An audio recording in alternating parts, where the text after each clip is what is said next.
You're listening to the Huddle Up Podcast with Chad Jensen and Zack Kelberman. Join Broncos Country's deep divers at milehighhuddle.com and sound off. And now it's time to drop some knowledge. Okay, we are live. Welcome in, everybody. We got to let it freeze just for a couple of seconds. You guys know the drill. But welcome in to the Huddle Up Podcast, presented as always by Mile High Huddle, powered by Overtime Media. I'm your host, Chad Jensen. With me, as always, my partner in crime and fellow football priest. You know him, you love him. He is Zack Kelberman. Zack, we got a little bit of, I will just call it optimistic news, nothing that's earth-shattering. Whoa. What we learned on Thursday, Optimism. Kareem Jackson is 100%, I'm just going to say, symptom-free. He has beaten the bug and is going to be good to go for training camp here in about 2 weeks' time, 2.5 weeks. Yeah, him and Von Miller both are symptom-free. They're free and clear, able to practice and work out, and pretty much everything is normal. And it adds to that theory that if these young, healthy males, these athletes are getting this disease, they're emerging from it, Chad. A couple weeks, so they have some symptoms, they're coughing, they have some shortness of breath, but no ventilators, no hospitalization, nothing tragic. So I'm happy for him as a person. I'm happy for him as a person who covers him and his team. And I hope that it's the last we hear of that issue pertaining to the Broncos or in just football realm, specifically. Yep. Count your lucky stars. They are healthy and moving toward training camp, and things are moving in that direction. It's an exciting time. If and when we actually get football back here at the end of the month, it's just going to feel like some kind of a small return to normalcy. I say small, but I think it'll be very meaningful. I mean, just getting sports back for this country is going to be massive because it is the one escape. It's a healthy escape. I mean, I guess some fans can take it to the nth degree and make it unhealthy, but for most Americans, it's in I guess Europeans as well, probably, and Canadians, and for sports lovers, it is a healthy escape. And not having that combined with all the other drama that has taken place in 2020, man, it's been almost too much to bear for some people. And you can see how that comes out in the wash by virtue of what you read in the media every day, what's happening in the streets. And so we need it back. We need it back soon. Yeah, I've stopped listening to the media. I've stopped reading tweets about it, Chad. I can't let myself fall down those rabbit holes anymore because you'll just – You don't know what to believe. It changes by the day. There's a new narrative depending on who you read, when you read it, what you read. I'm just forming the opinions and my lifestyle for myself. I'm not taking my cues from anyone, but as it pertains to football, I'm happy Kareem Jackson's better. I'm happy Von Miller recovered, and hopefully we can go forward on this path to having a regular season. Yeah. You're just smart about what you do. You can get back to normal life. I mean, I say normal, and I'm going to do a little air quotes. You can get back to living life and still being cognizant and responsive and aware of the word that shall go unmentioned. Today, I went and visited an aunt of mine who is very much like a mother figure to me. She's in her 60s. She's got some comorbidity risks. And so what did I do? When I showed up, I called ahead of time. And then I called her when I got on the front step.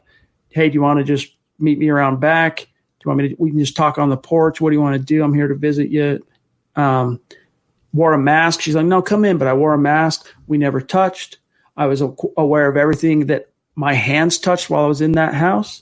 We were 6 feet apart. Both of us wore masks the whole time we talked just because we want to be careful about her. Who knows what I'm bringing into her? She's at a high risk. I'm really not.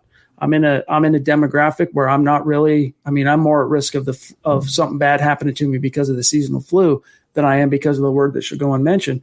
These are the ways that we can, no nonsense, simple common sense type of things to roll with the punches, go back to living life.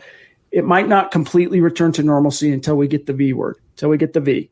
And who knows, man? I've heard some good things, some buzz. I've heard some positive harbingers that there's a chance we could get that before this calendar year is over, Zach. It's amazing what logical common sense, it's amazing what being pragmatic can do in these times, Chad. If you just follow the basic rules, I guess you would call of this, and just be aware of what you're going into, who you're coming in contact with in different situations. You don't have to be either 100% fear or 100%, anti. You don't have to be throwing chairs and getting fights at Walmart because you want to put a mask on. There's a difference. You can just do it when you have to and go about your life in other situations. But the thing is, we've had nothing. I don't want to keep going on and on about this certain thing, but we've had nothing going on for 3-4 months now. And training camp is almost upon us. The season's almost upon us. And as we inch closer, it will give everyone, you, me, every person in this room right now, a sense of hope and optimism. And that light is flickering little by little by little, more and more and more every single day, that we're going to get to the end of the tunnel and football season will be here. I just personally cannot wait to talk about that and nothing but that. It's going to be great, man. It's going to be great. And tonight, of course, it's our favorite podcast of the week. It is the Mile High Mailbag. Zach and I, we are your football priests. Each and every week, we're here to offer you the absolution and answers to your burning Broncos questions. So whatever's on your mind tonight, gang, get it in the chat stream.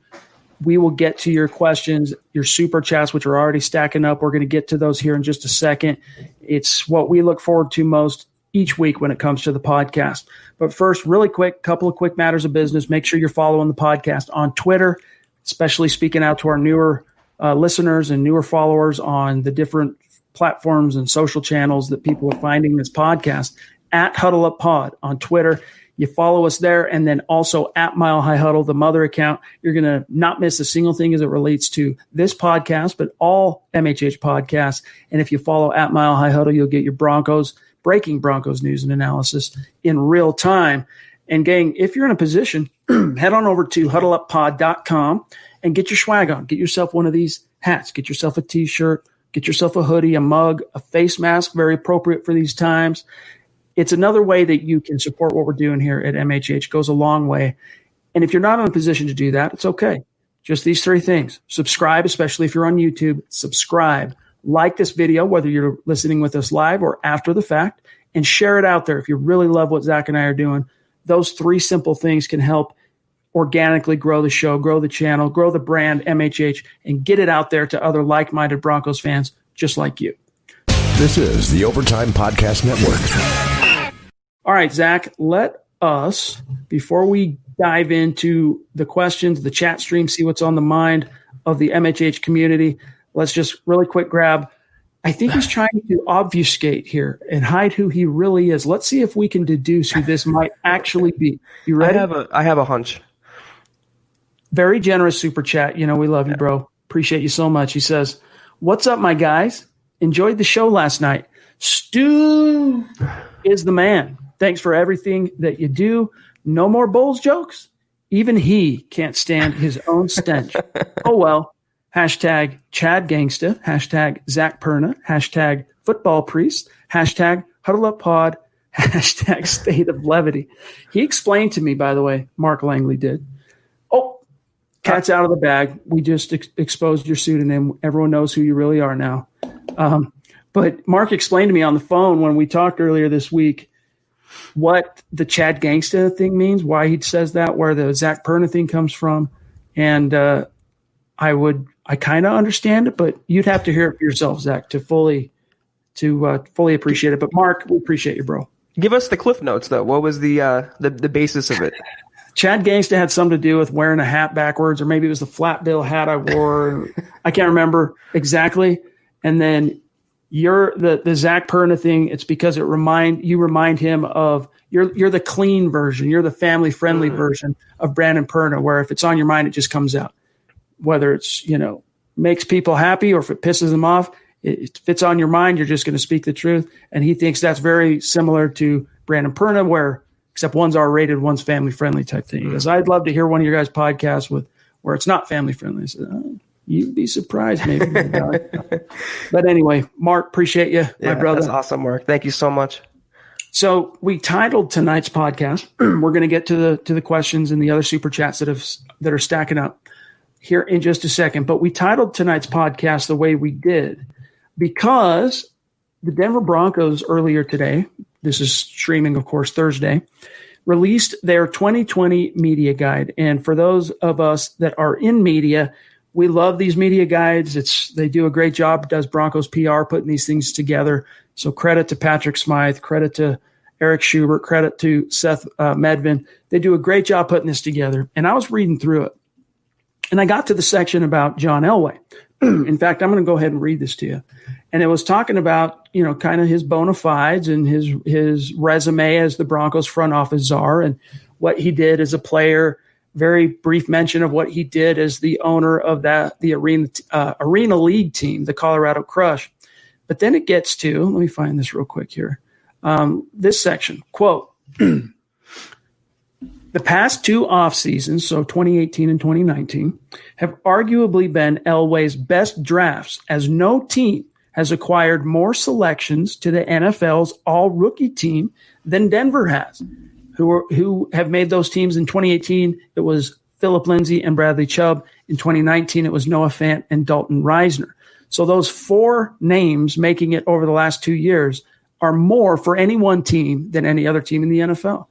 Doesn't even count guys like when you talk about the youth movement, Zach, and including the 2018 and 2019 draft classes, doesn't count Drew Lock, doesn't count Cortland Sutton, who made a Pro Bowl last year.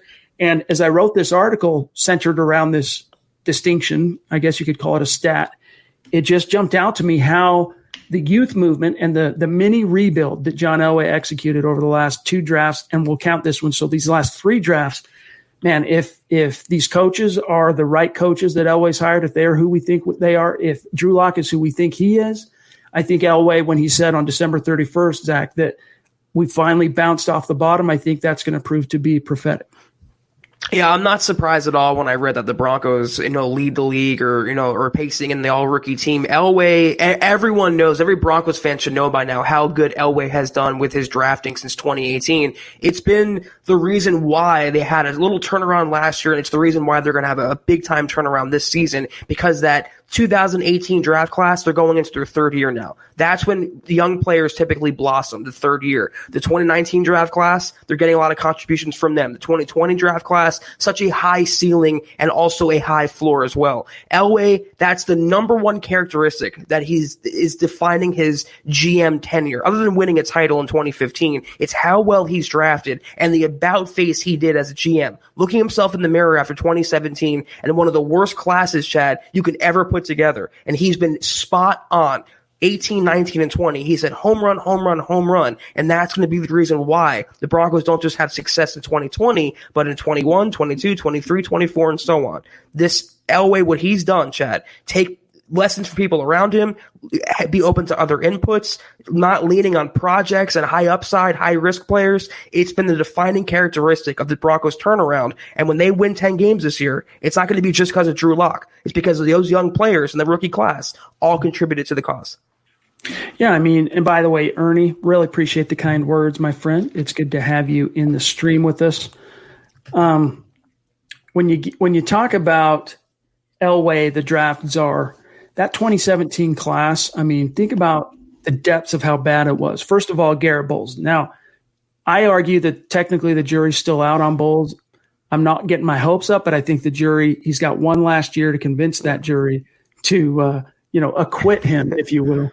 But you get behind him, it's Demarcus Walker in the second round, who, let's face it, even though you and I still kind of have high hopes for him and probably see a lot more in Demarcus Walker than some of our colleagues, he hasn't justified his draft pedigree. Let's just put it that way.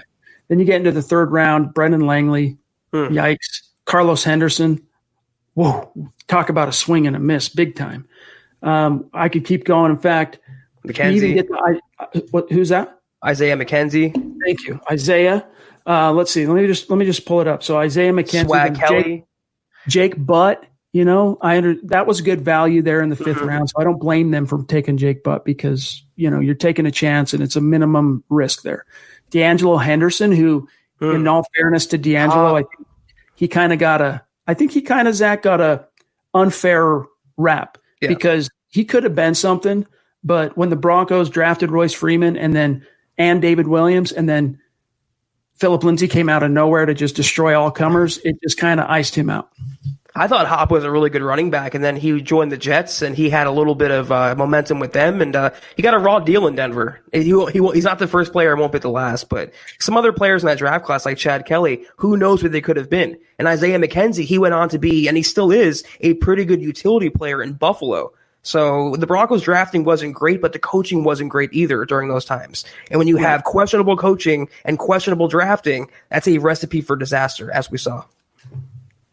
Absolutely. Okay, let's see what's on your guys' mind here. And by the way, I see a lot of positive comments. We got a lot of positive feedback from having Zeus McPeak on the show last night. As we told Stu after the fact, he did a great job, crushed it. It was fun talking to him. And we get a kick also out of seeing how much you guys enjoy having the superstars on the show. So, Stu, you did a great job, my friend. It was great being able to talk to you. And we look forward to getting you on again here in the near future. He's a legend, Chad. He's an MHH legend. All right, get your questions in. I'm just streaming. We do not have Buona Beast with us tonight, so you might see a little bit of a slight delay as I find, and we jump from comment to comment. So bear with me 1 second here. I just want to – there he is. I didn't want to miss this. There he is. Bruce, the man, the myth, the legend, coming all the way down from MHH Mount Rushmore. Appreciate your generosity as always, my friend. You know that. He says, thanks for having me on last night. A big shout out to our awesome Broncos fans for all the kind words. You guys make it look easy. It is a lot harder than it looks. You know, speaking to that, and by the way, thanks again, Stu. Yeah. You know, it's interesting. Today's podcast is Huddle Up Podcast episode number 499. When you and I reconvene on Sunday night to kick off a new fresh week of Huddle Up podcasting, it'll be our 500th episode as a podcast.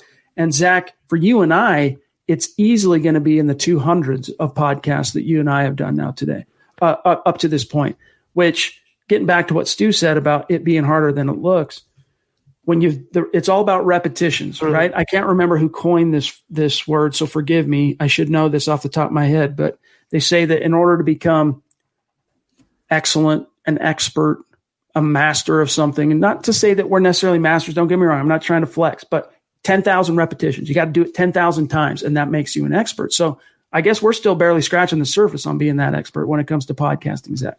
Yeah, the time has flown though, Chad. I can't believe we're already at 500. I think it was 250 not too long ago. We were going over that, and it just, we doubled that in that time frame. I had really limited podcasting experience before we joined forces, and I can attest to what Stu is saying. Like anything else new, it takes time. It takes failure. It takes success. It takes practice and reps. Like with writing, like with podcasting, like with anything else in any walk of life, you get better the more you do it. But Stu, I thought you were great. I thought the community loved you. You were insightful. I was hanging on to your words. Great guy, great Broncos fan, Chad. I can't wait to have him on again. Yeah, I'm going to have to fly him in and have him set up my house with internet and the whole command center that he had, man. That was impressive. Sebastian has a question on YouTube. He says, what's up, guys? I was wondering who will have more touchdowns.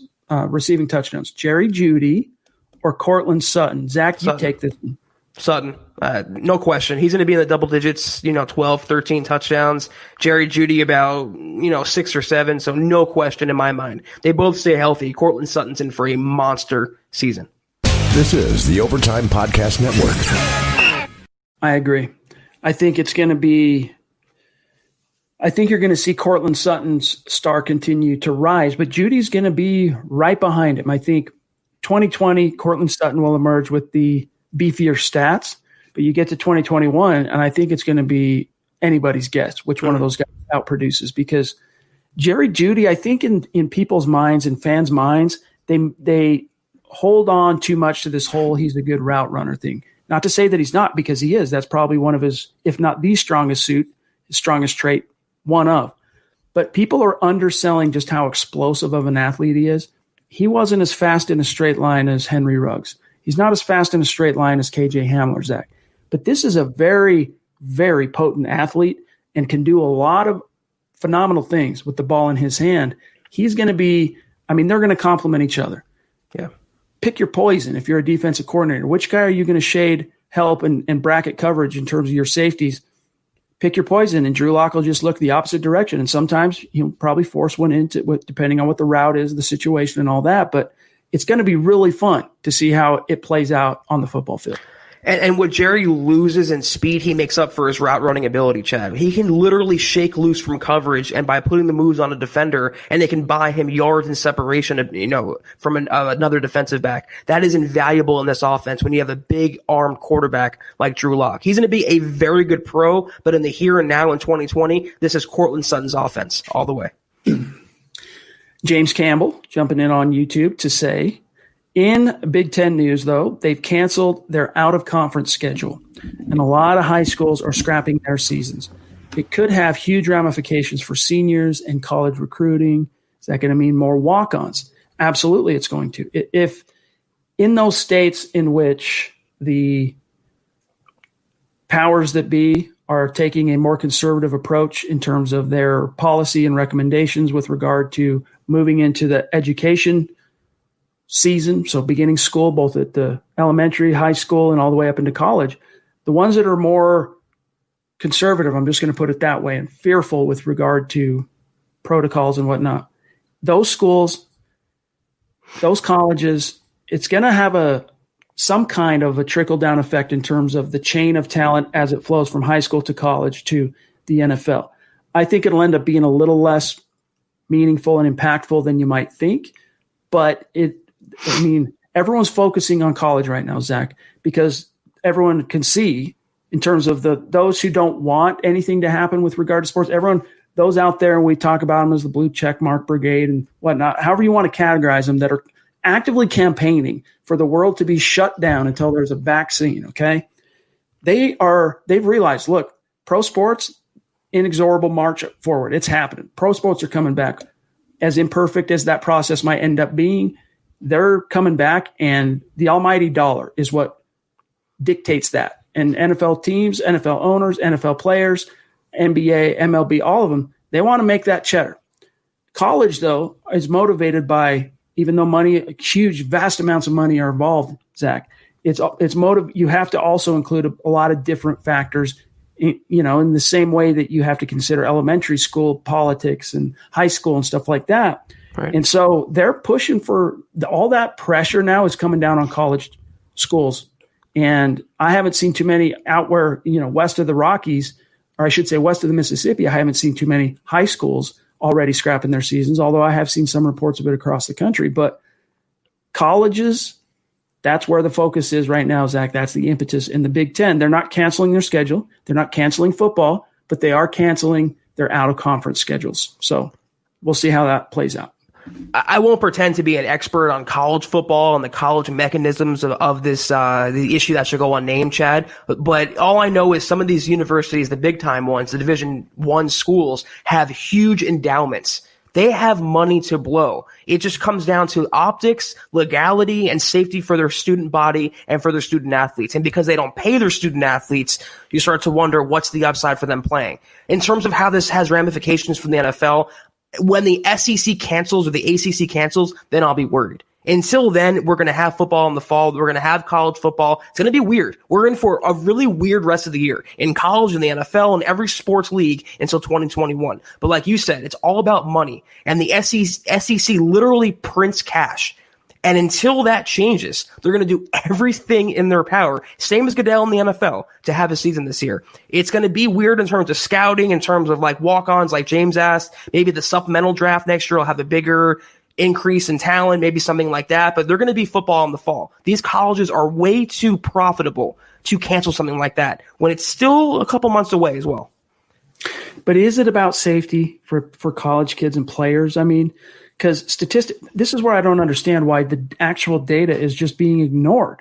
It's all driven, it seems, based on old information from March. It's all being driven by the fear porn taking place on television, on social media, and the headlines.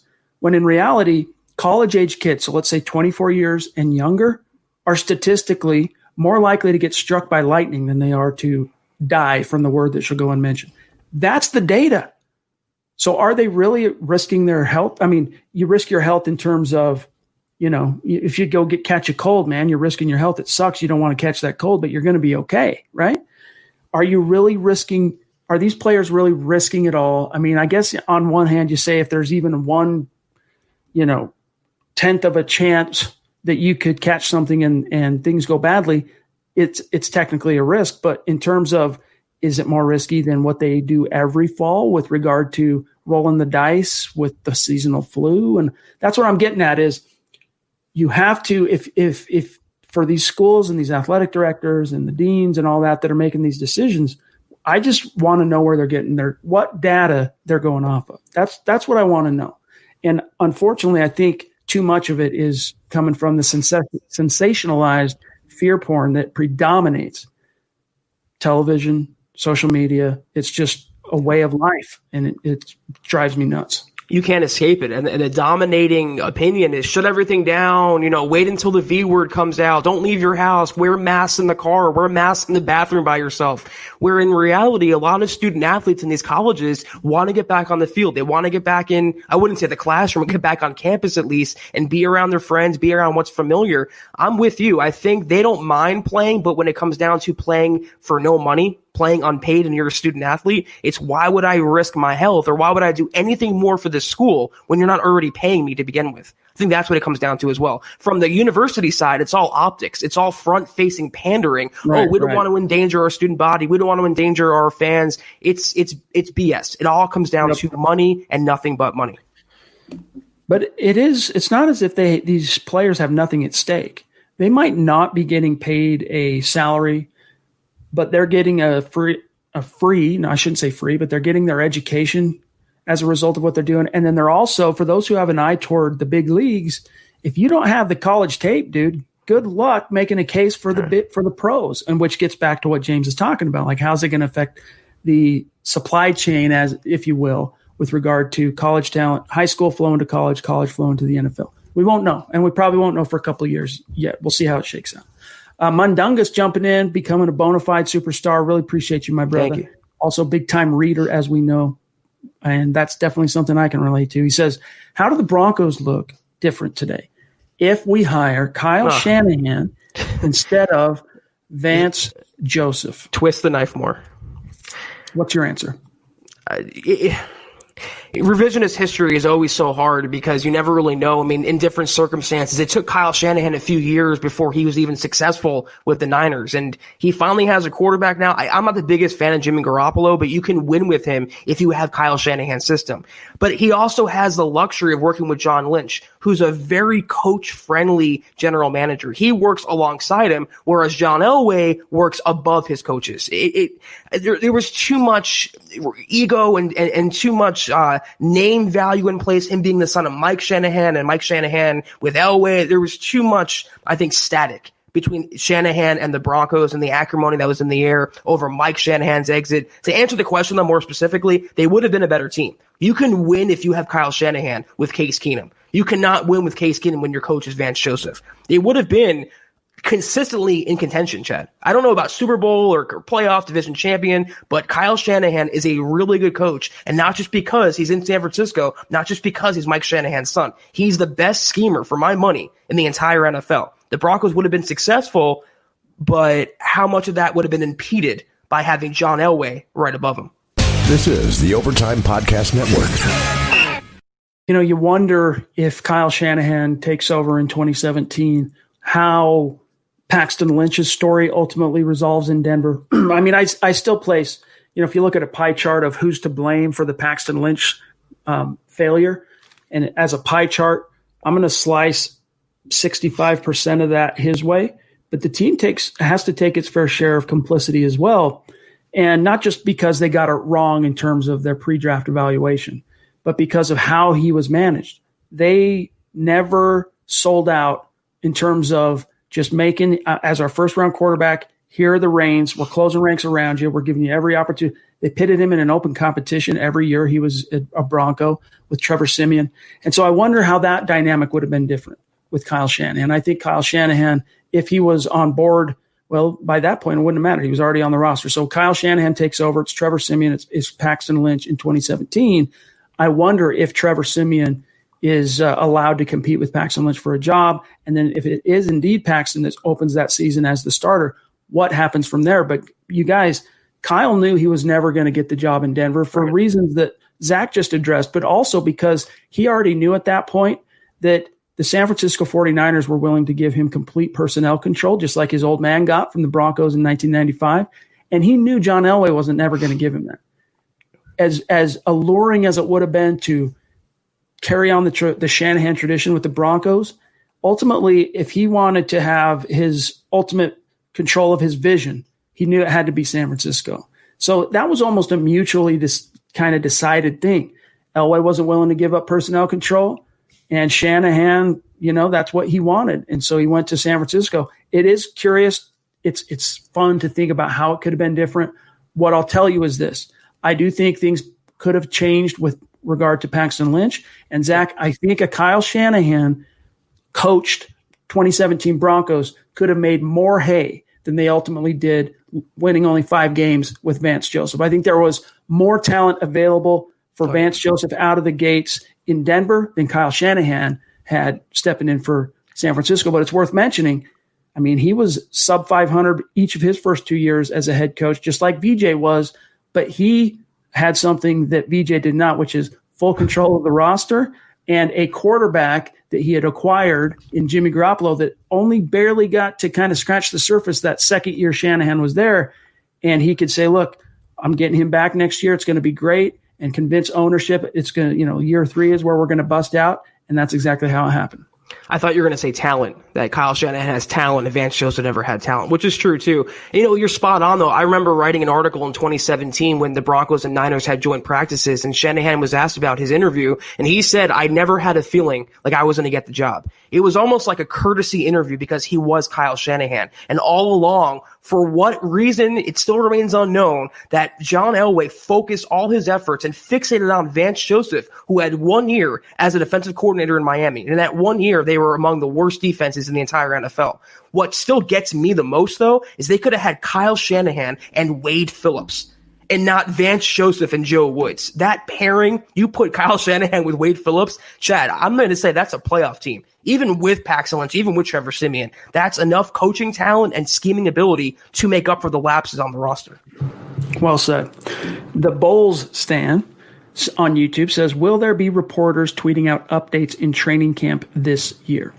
There will be, I want to say 6. So as opposed to a completely full press corps at each and every training camp practice, there will only be 6. There will be, just like there always are during training camp, restrictions on what they can tweet. They can't tweet or report anything that plays into Broncos, that might expose Broncos strategy, formations. They can't talk about play, how many times they run the ball compared to how many times they pass. Tendencies is what I'm getting at there. Those things are going to be the same whether it was 2019 or 2020. It's just going to be fewer journalists at the table, which is bad news for MHH, but we're still going to be able to get the insight and information. The other change that's going to occur is the post-practice press conferences, where usually after practice, press corps just waits.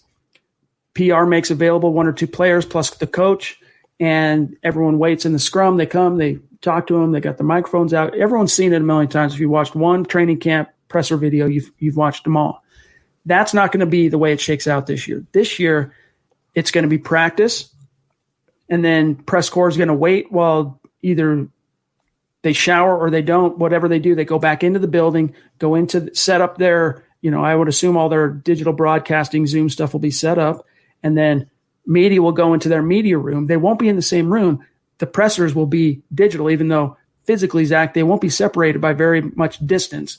But all the pressers, at least for training camp, we'll see if it ends up sticking that way through the season, are going to be virtual. It's going to be a unique animal, but I still think we're going to get plenty of information that we need to kind of analyze and get a beat for which direction this team is headed.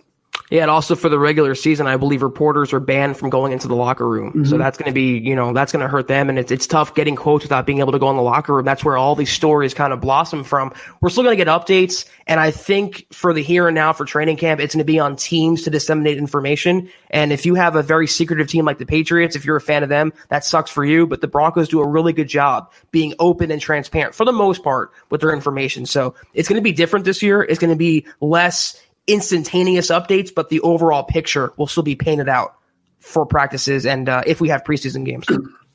Appreciate you, Terry, jumping in on Super Chat up in Canada. Hashtag state of being indeed, my friend. And yes, hashtag bald is beautiful. Appreciate that, brother. Let's grab Andy on Facebook, who has kind of a lengthy comment and question. He says, so I was chatting with a Chiefs fan on my golf team. I was saying to him and explaining how I get to watch the Mile High Huddle most evenings. I told him I watch you guys bringing us up to date, all things Broncos. I asked him, do you, being a Chiefs fan, have a podcast to go to inform you about the Chiefs? He had no answer. My question is, do you know of any other teams that may have this amazing place to come chat and voice our opinions and get so much info about our team? Thank you, guys. Chad, and I assume he was going to say, and Zach. Yeah, I mean, you know, I don't pretend to know each and every team podcast and YouTube channel that exists out there, but I know just on the Sports Illustrated Team Network, there are a lot of similar podcasts. There's the Buffalo Fanatics podcast that does these exact same kind of live streams on YouTube covering the Buffalo Bills. The Locked On Chiefs guys do their audio podcast. Seth Kaiser, who we've had on this podcast before, as you know, has his podcast, Chief in the North, but I think it's only audio. So in terms of these live interactions, I'm not sure anyone, well, maybe Ryan from Locked On Chiefs. I can't remember the name of his channel on YouTube, but I think he might do some live streams on his own. It's not officially Locked On Chiefs, but he does his own. It'd be like you and I only recording a podcast and then one of us just going on YouTube and talking every once in a while. That's what they do. So those fans just have to search it. But we try to be as comprehensive and available for our fan base and for Broncos country as anybody out there. And innovative as well, because how many people are doing this? And it's not to flex, and it's not to brag, but we're bringing this along at a time when most people are still doing audio-only podcasts for a half hour a few times a week. No one, I think, out there, especially in Broncos country, is interacting with their audiences, having these hour-long live chats and getting guests on the show. What we try to do is very cutting edge. I'm not going to pretend to know about Chiefs podcasts. I'm not going to want to try to pimp other brands as well. But Arrowhead Pride, which is the SB Nation Chiefs site, they have a podcast as well. There's some good, platforms out there. I just can't pretend to know every single Chiefs podcast. But in terms of what we do, Chad, I think we're pretty unique in that sense. Well, and also in that sense, this is going to come off as a little bit of a flex, but it's the truth.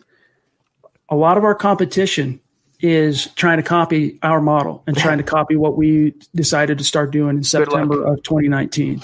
Not only that, but I can't tell you how many colleagues from across the NFL, some of which I knew personally beforehand, some of which I didn't know from Adam, have contacted me to find out, hey, how are you doing what you do? How many times do you podcast a week? How do you stream? What's your, how do you structure your shows? How many different people, it's happened a lot. So I think there are some, not to say it's not like we're household names in the NFL. We're household names to our audience in Broncos country. But this model, don't be surprised if what you see us doing here at MHH continues to kind of catch fire, I should say, in different markets in the NFL as time goes on, because it's just been phenomenal. And people see the fan engagement. People see how passionate you guys get about the product.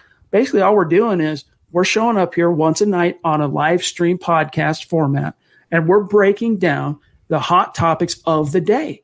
And it's different. It's a different format than radio. You get that all day long on radio, and you can get that as a podcast to listen to that's pre-recorded and uploaded. What you don't get on either of those two is a constant engagement with the hosts and the ability to affect in real time the conversation. You're participating in this as we go. So it's something that I think you're going to start seeing a lot more of, Zach, across the NFL.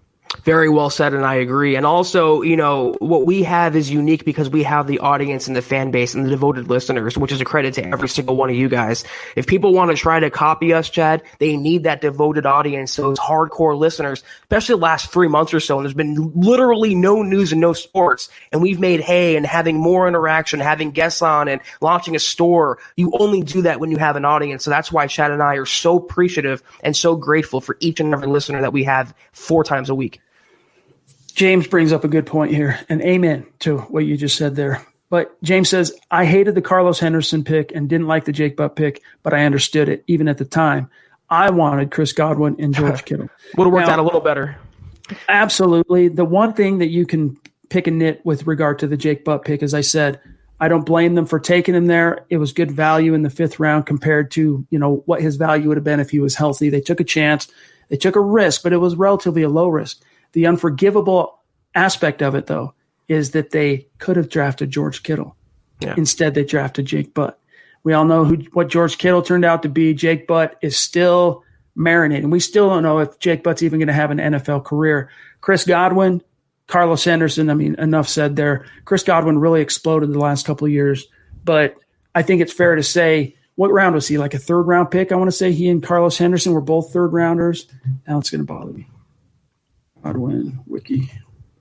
Hold on one sec, gang. It's going to bother me here. He was a 3rd-round pick as well in 2017. So, yeah, obviously, if the Broncos could dial back 2017 and do it over again, I think you could see a couple of examples they might have done differently. I wasn't crazy about the Henderson pick, but I understood it. They wanted juice on offense, and he was so explosive at LA Tech, Chad. He was a real game-breaking receiver, and the Broncos thought that would translate, and it just really never did. Every team has these regrets, though. Every team has these misses, but at least we're not the Bears, who picked Mitch Trubisky over Patrick Mahomes.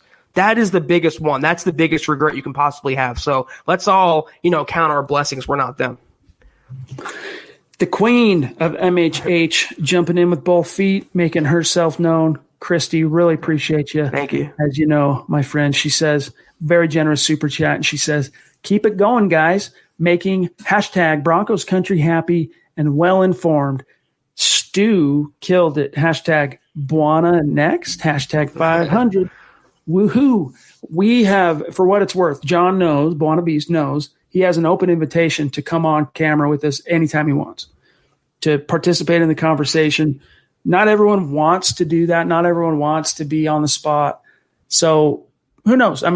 He published his first article yesterday. It did very well, a lot of positive feedback, a lot of compliments. He's very smart, very sharp analytical mind when it comes to any issue, but football is in particular.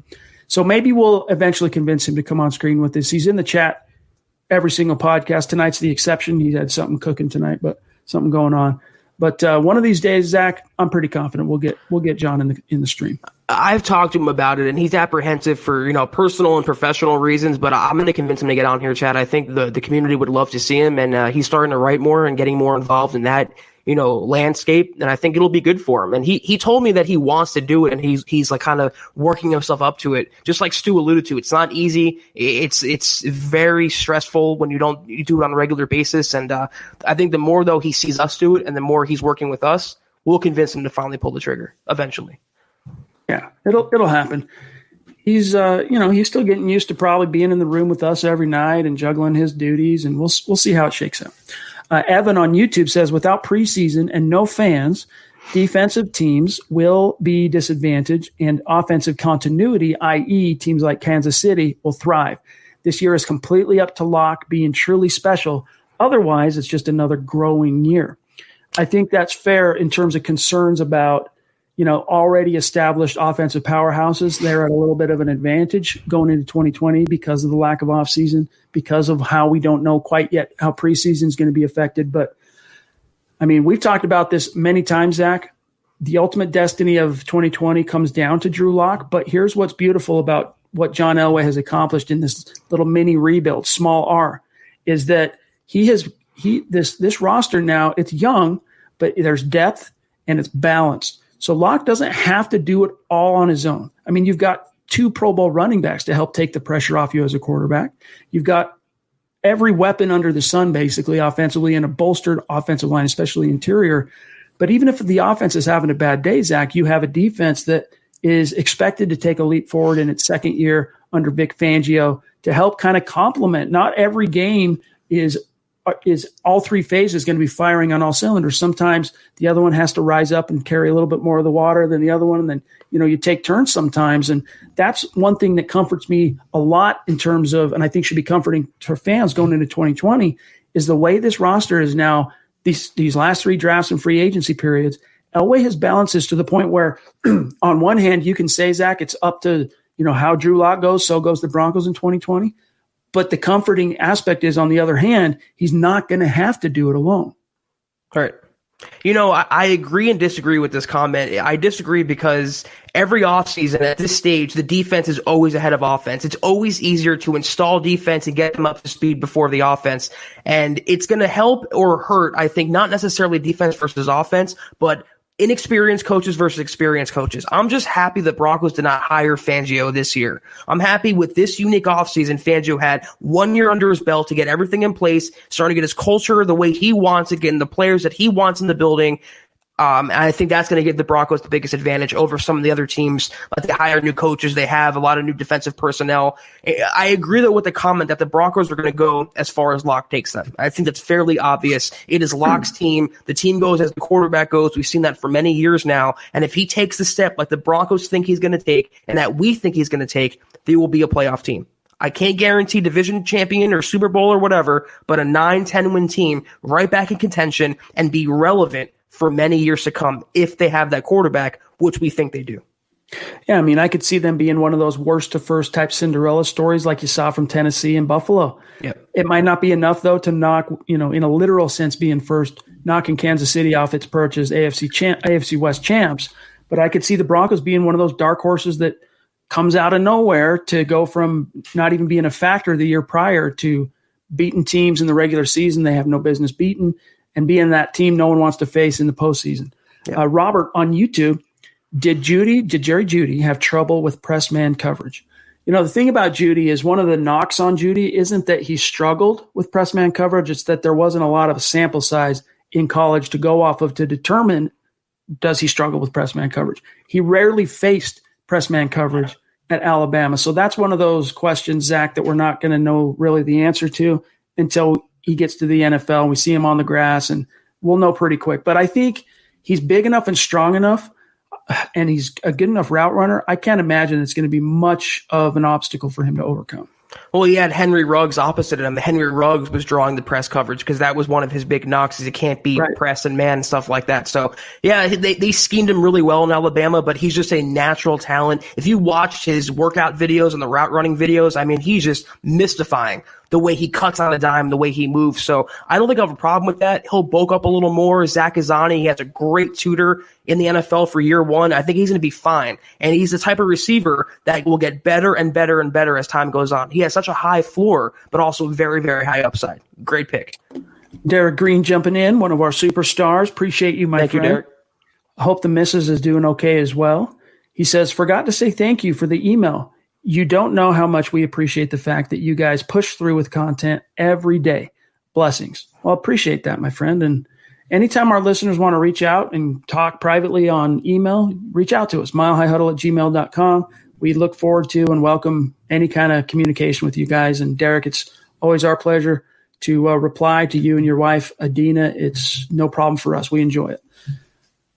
Marka Ragnos jumping back in on Super Chat.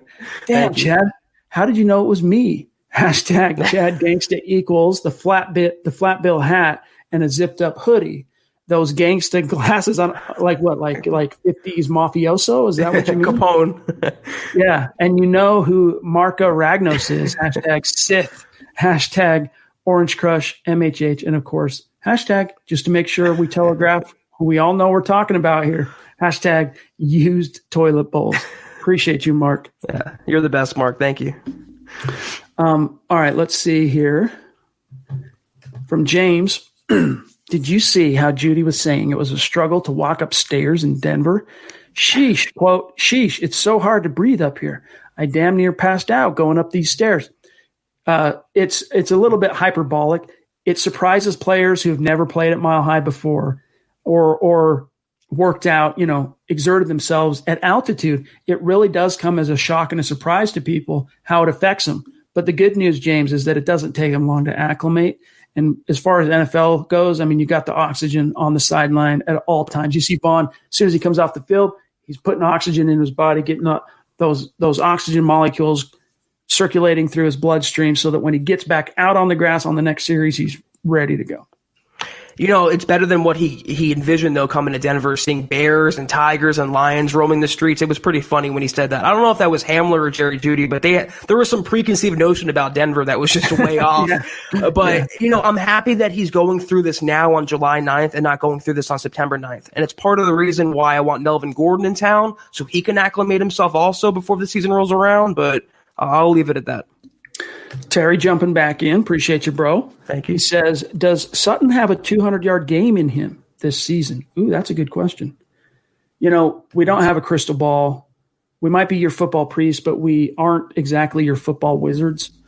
However, if I had to guess, if I had to make a bold prediction, 200 for a receiver is pretty hard to get to. It's hard. I think it's probably more 200-yard receiving games than there are 200-yard rushing games in NFL history, but does he have a game in him this season where he can get over 200? Yeah, but just don't expect it. I'm not predicting that, Zach. I'm not either. That would take an incredible effort, and I just don't foresee that unless the stars just absolutely align in just uncharted ways. All right, let's see what else we've got here, gang. Bear with us. Let's grab Jeff. Been a few days. It's good to see you in the stream, my friend. Really appreciate your super chat and support. One of our superstars, longtime listener to the show. He says, I grew up in Florida. I hated Miami. Since I was 13, Elway was and still is the GOAT to me. His arm was insane. Just acknowledging number 7, hashtag state of being, Denver Broncos for life, hashtag lock era. Yeah, I mean, John Elway, excuse me. It's funny you say that, Jeff, because growing up, Broncos were my team. My best friend, his team was the Dolphins. And as children of the 80s, you guys know what that meant, Elway versus Marino. And, it seemed like we were both destined to be disappointed in our fandom until Elway got over the top in 97 in his 15th season.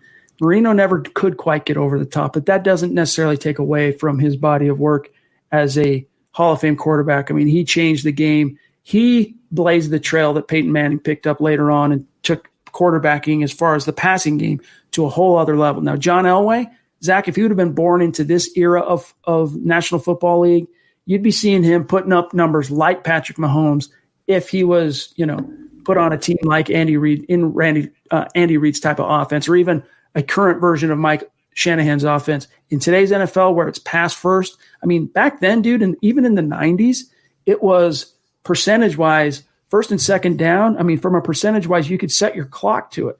It was in a given series, let's say a 10-play drive. It'd be probably 75% of those first and second downs would be run, and then third down you pass. Defensive coordinators could set their watch to it, and then occasionally they'd throw in a play action on second down, see if they could catch a defense sleeping. That's been completely flipped on its ear, Zach. It's pass first now, and it's the rare teams in the NFL that try to lead with the run, like Tennessee, when you got a back like Derrick Henry that can just bruise the snot out of an opponent.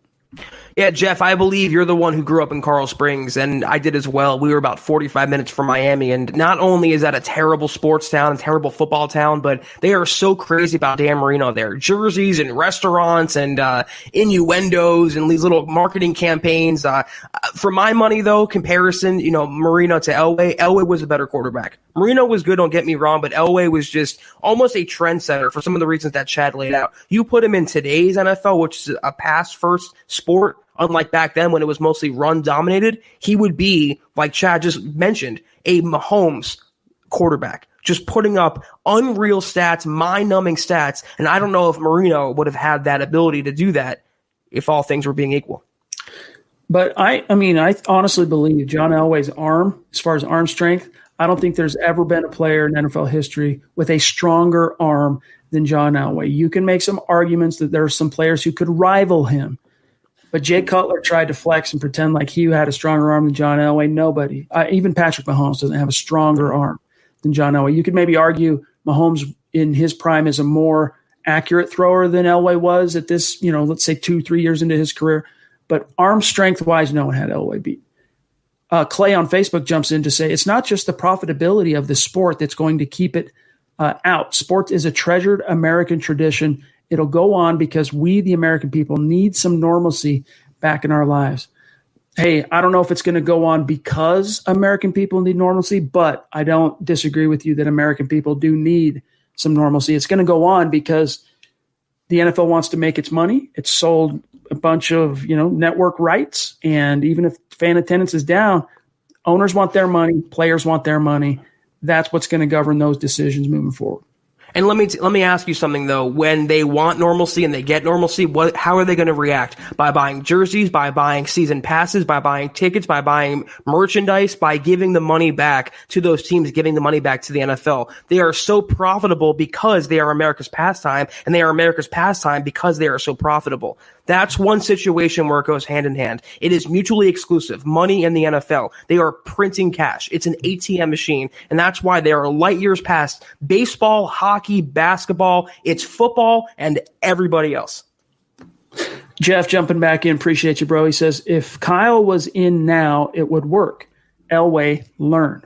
So I think he's saying, if it was Kyle Shanahan coaching Drew Lock and company, it would work. But yeah, but that offensive acumen that he has is amongst the best, if not the best in the NFL right now. But hey, man, Pat Shurmur, he's got some bona fides too. It's going to be fun to see what he can do with Drew Lock. But Elway only learned because he had bad coaching. He had to go through the bad to get to the good. He had to wade through the crap to get to the gold, and that's where they are now. He was humbled by his choice in coaching, his choice in draft picks, his choice in personnel, and that's what made him a better general manager. So, in a sense, if we want to celebrate the Broncos' success, we have to thank Elway in a roundabout way for going through the Vance Josephs and the Case Keenums and the Flaccos of the world to get to the Locks and the Fangios. You got to wander the desert if you're going to make it to the promised land. That's you right. got to get through that desert. And, that's why when we say things like the Broncos wandered the quarterback desert for so many years, and now finally, they made it out on the other side, they found their guy. It really does have some meaning and in a very literally a proverbial sense. All right, let's see here. Man, Robert, you are very focused on press coverage. I love you, my friend, but I can't answer. We can't answer 5 different questions about press coverage. But we love you, dog. CJ, it's good to have you on Twitter. He says, I sure hope we're able to have a football season this year. We'll get football. It's just a matter of, will fans be able to be in the stands? That's right. The question. Kathy, very kind of you, very sweet. We appreciate you saying that. Kenneth, appreciate you as always, my friend. I don't think we've gotten to any of your questions or comments yet tonight, Kenneth. So if you got something, we always like your questions. So get them in here, buddy. We're at about the 56-minute mark, so we're running out of time. But let's see what else we have. I want to make sure we haven't missed any of our Super Chat superstars tonight. Bear with me one second here. I think we're up to date. But you know how I feel about skipping any superstars here. I don't think we have. Jody says, hey, I caught a 49ers podcast with 2 wild dudes. Is that a compliment? Did I just fall for a joke? I don't know. I think I might have. Whoa. Goodness gracious. Chris, we're grabbing you next, buddy. Wow. Robert, since you were so persistent in your questions, and I know James did a lot of heavy lifting on that. James, we love you, bro. On the press coverage thing there. Who in the AFC West besides the Broncos had the best draft? Honestly, I think you got to give it to the Raiders. Yep. That'd be my answer, but all three division rivals made some good picks. We could go through it if we had a little bit more time, but I'm in a quick answer, I'm saying the Raiders. The Raiders just had a good offseason to begin with. I mean, free agency and the draft. The Chiefs made a really good pick in Clyde Edwards-Helaire. I mean, putting him in that offense is amazing. But I don't think it's a question, Chad. Far and away, the Broncos had the best draft in the West. And for my money in the NFL, them and the Cowboys just completely owned it from top to bottom. All right, let me grab Terry. We'll grab Chris, and then, gang, we got to get out of here for tonight. Terry, appreciate you, my friend. He says, for Frankie, marking our territory. Dog emoji. Odell Beckham. Appreciate that, brother. All right. And then Chris, this just blows our mind and is extremely humbling. Amazing. And, you've heard us talk about this before. This isn't the first time you've been this generous on Super Chat. You've seen us react to other members in the community who've been as generous, but it really does just blow us away, dude.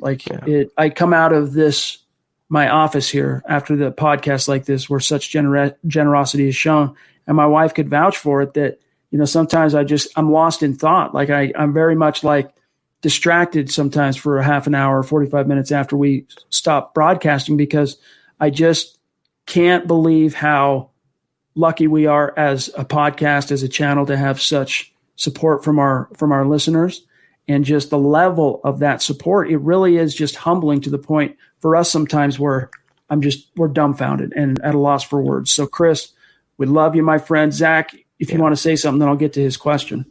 Chad, we talk about it off air, and it's never the donation amount. It's just the continued dedication. It's just the hardcore listeners that we have tuning in with us each and every day, interacting, supporting us on every platform, every medium. Chris, you're right up there, man. You're in your carved in the Mount Rushmore, right in the mountains alongside many of our other superstars. And it's crazy, Chad. We went from having a couple on Mount Rushmore to having just rows and rows and rows of it now. I mean, there's so many that we can name, and Chris, you're right there. It's just, there's no words. It's all gratitude. It's humbling. It's appreciation. Thank you so much.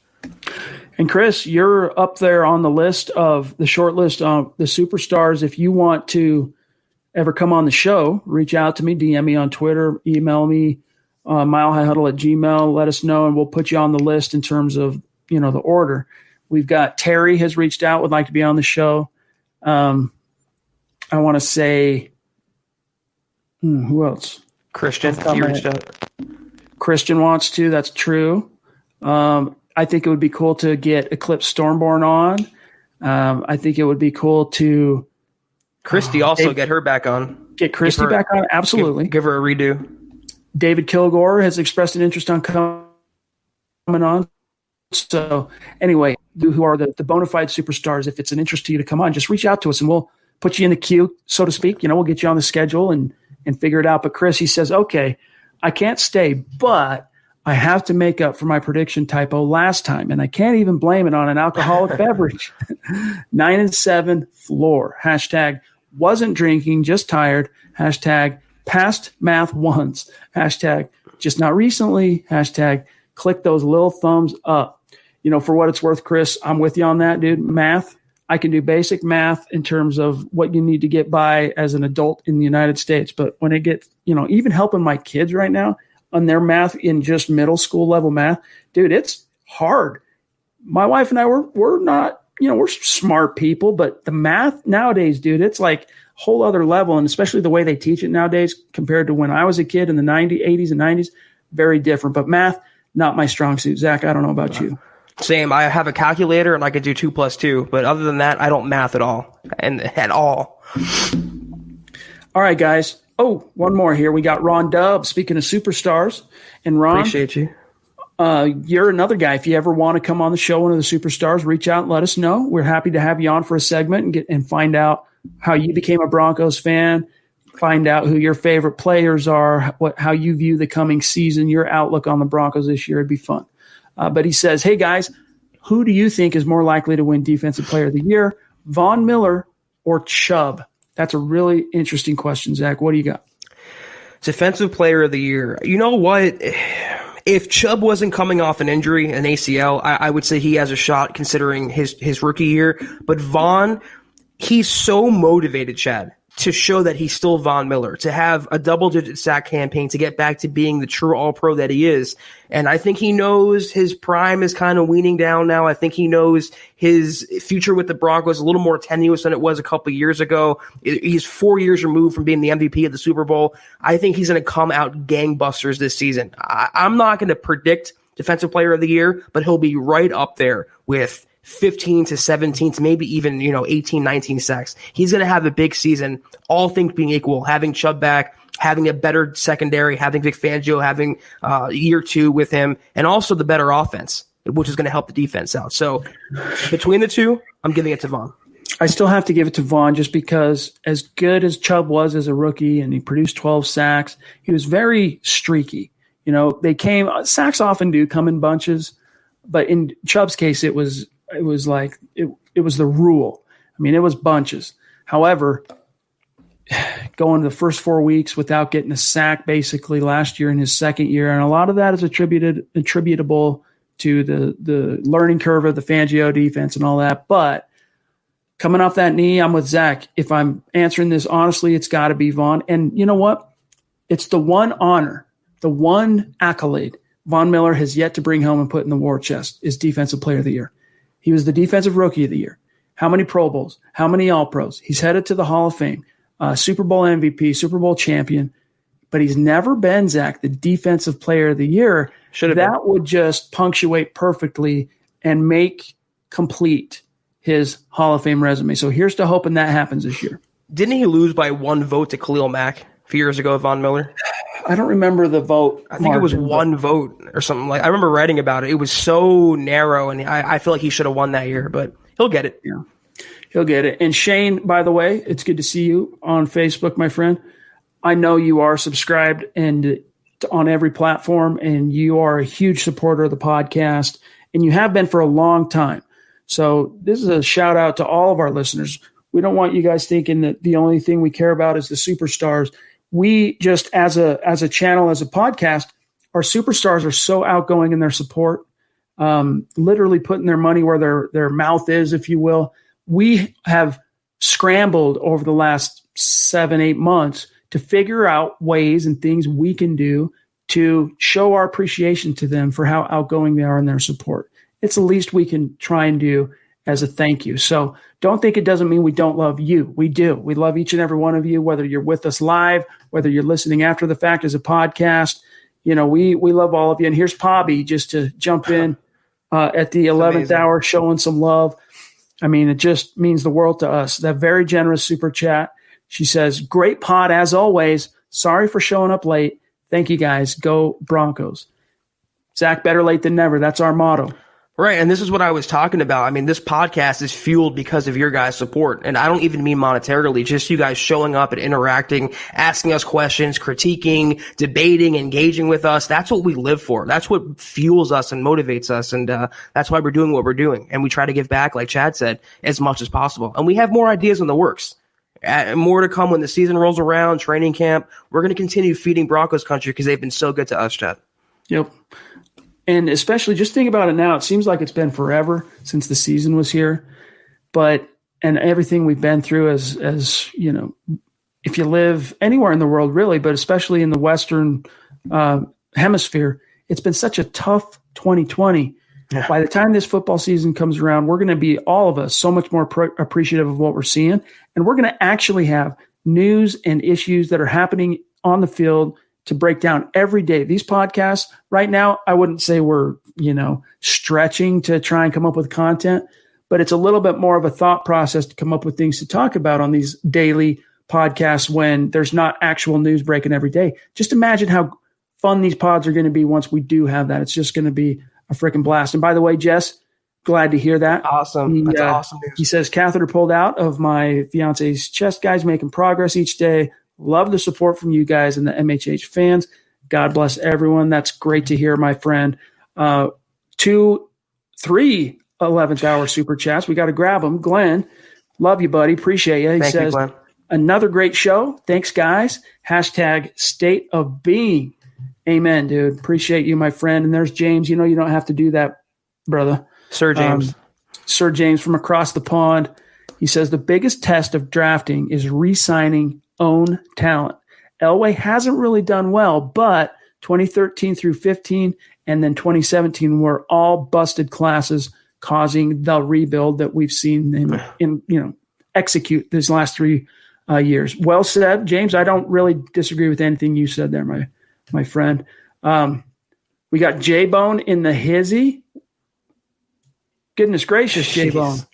Love the symbolism of the number you picked there, and it means a lot to us, dude. Extremely generous. That's amazing. It's good to have you. We love you. He says, let me take a whack at it.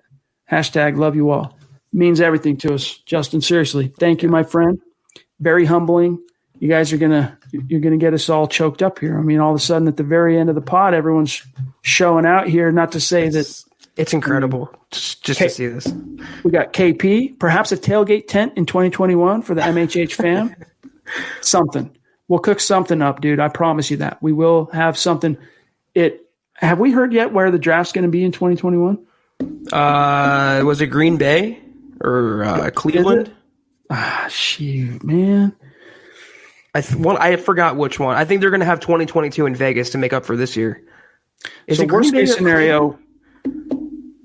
scenario, if that ends up being true, 2022, we're going to recapitulate our original plan for 2020 and meet up in Vegas. It's going to be fun. That's a long ways down the road. So in the meantime, KP, we'll have something cooking for a meet and greet with the community. James jumping back in. Appreciate you, bro. To say, but Elway has always tweaked his approach, and it gives me a lot of hope for the future that it will change. Hashtag state of being, hashtag Broncos world, hashtag buzzer beater indeed. And nothing speaks to that, James, talking about changing his approach and evolving and, really exemplifying the adapt or die ethos. I mean, John Elway went from being the architect of the most prolific offense in NFL history in 2013 to 2 short years later fielding arguably the best defense of its era. The number one defense in the league, but also arguably the best defense of its era. So that speaks to that in a big way. George, bona fide superstar. Another guy, George, if you want to come on the show, just reach out to me. We'll figure out a time. Appreciate your generosity, bro. He says, have a great weekend, guys. See you Sunday for 500.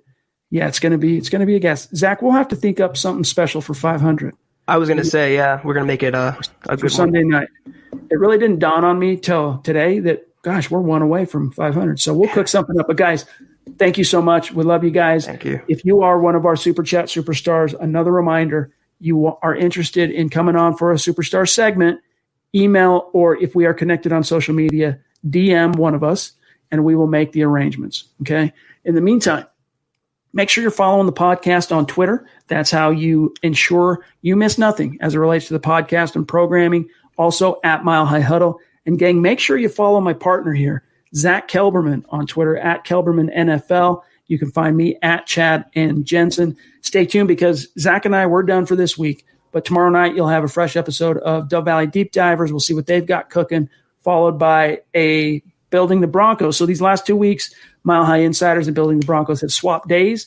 And I think this Saturday podcast, if I'm not mistaken, is the last of those switches where you get Carl and Nick on Saturday instead of Nick and Luke. So stay tuned for that. And then Zach and I will be back in the saddle Sunday night for 500. Zach, have a great weekend, bro. You too, Chad. And we're going to have to talk about the Sunday's episode. We want to do something nice for Broncos country. It's a big event for us and a big event for the pod as well. Let's all have a nice celebration in these times right now. The first milestone before training camp kicks off.